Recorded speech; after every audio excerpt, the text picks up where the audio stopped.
Okay, today we're going to cover 3 pros and 3 cons of the 3 different types of firewood we use this winter.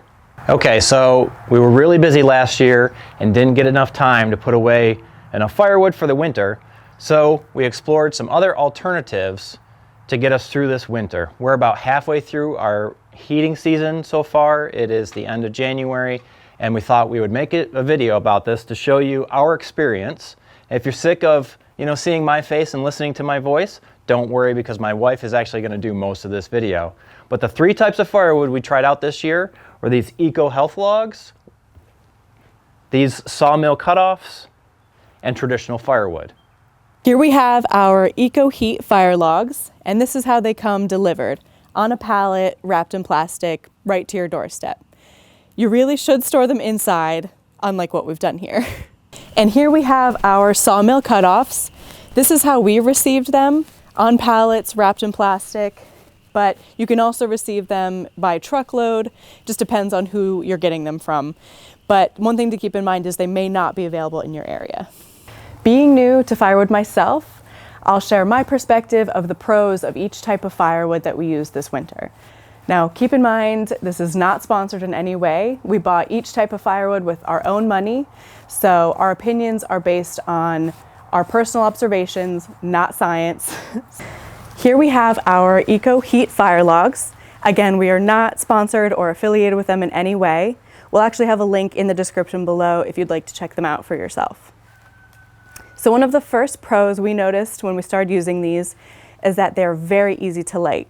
You'll see in the time lapse that we only used 4 pieces of newspaper, and it lit very easily with minimal effort.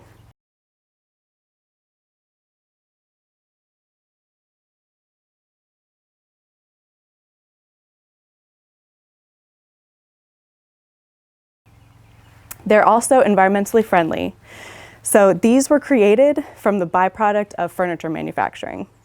They also traveled a short distance. These came from Virginia, which is a short distance here to North Carolina, unlike some of the compressed logs you can buy in the store. They're also consistent. So as you can see, they are a uniform shape and size, so it makes it very easy to stack and store them. And they also put out a consistent amount of heat per log. Now we have our Sawmill cutoffs. So one of the first pros for me is that they are very clean.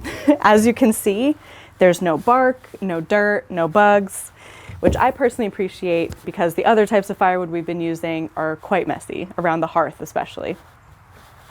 Another pro is that they are also consistent in terms of size and shape, as you can see from our stack here. So they're the same size per log, and that makes it easy for storing and stacking.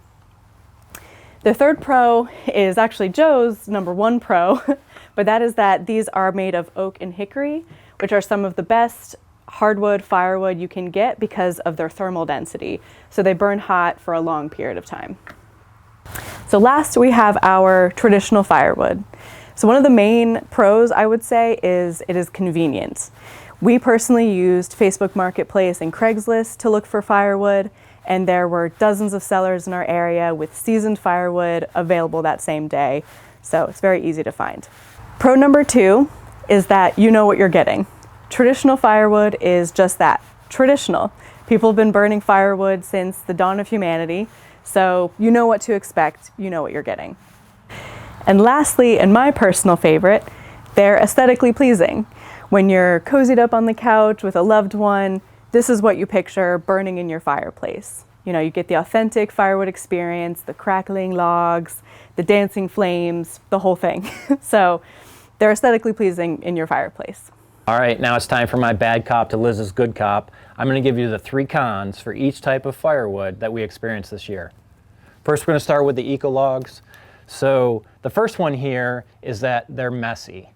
And here's a quick picture of what it looks like on our hearth. And you can see every time we open this package up, we get dust and debris all over our hearth, which is not a big deal, but it's enough where it's a con and kind of annoying.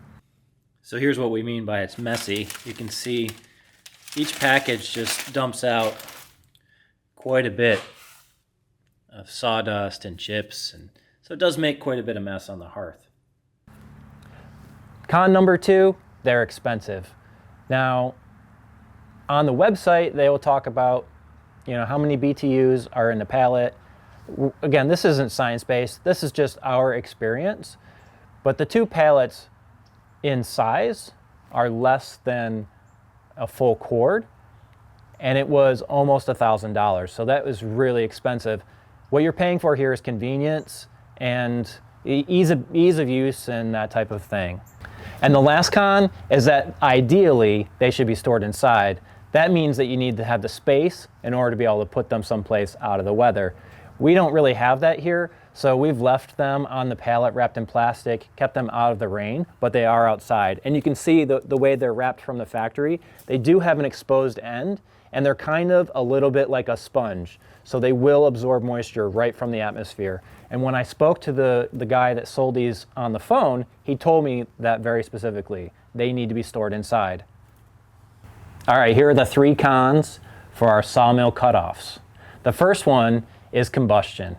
And so these things are really large, and they don't work that well in our traditional wood stove. We have a hard time getting them to burn fully, or at least to put out a lot of heat. I think that's just because they're so big and dense that they don't work that well. They would work really well in an outdoor boiler that had forced air into the combustion chamber. But for us, we found that we actually need to split them more like traditional firewood in order for them to burn properly.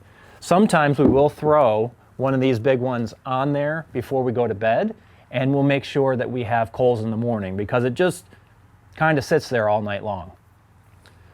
Issue number 2, they're extremely heavy.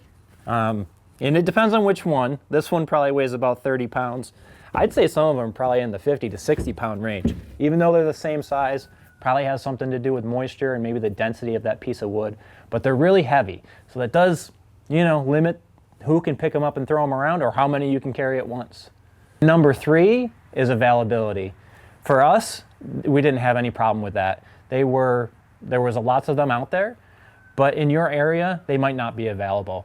So they were economical for us in the sense that they were here, they were price competitive to regular traditional firewood, but they were available where they may not be available for you.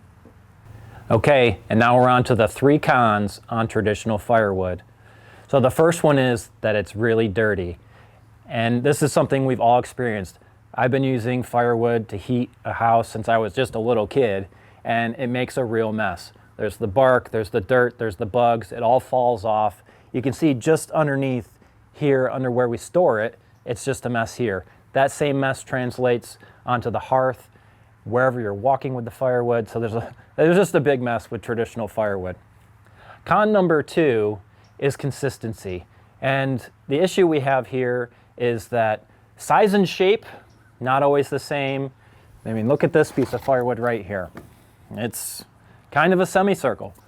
And when you go to load the firewood into your wood stove, it just makes it harder to get as much in there.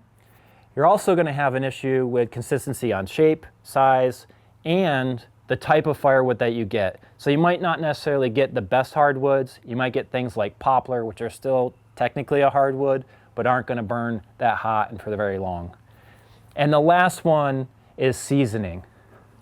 You're working with, a natural product. Obviously, they're all natural products, but in different states. But traditional firewood is in its most natural state. And you need seasoned firewood to be at a moisture percentage, I think, down around 20%. And depending on how long it's been sitting, how you store it, and things like that, it cannot necessarily be seasoned very well, and you won't get a good burn. Okay, there you have it. There's our 3 pros, our 3 cons on the 3 different types of firewood that we use this year. Traditional firewood, eco heat fire logs, and these Sawmill cutoffs. I hope you guys found this video to be helpful. Again, it's just our opinions on our experience. And as always, life's an adventure. Let's keep it that way. You have that authentic traditional firewood experience, the crackling logs, the flames licking. No, what was it? Okay, so here, no. And the last thing, I don't remember. Stored inside. Okay. And number 3. So the first pro we noticed right away is that they're very easy. Nope, I forgot to say that we're not sponsored.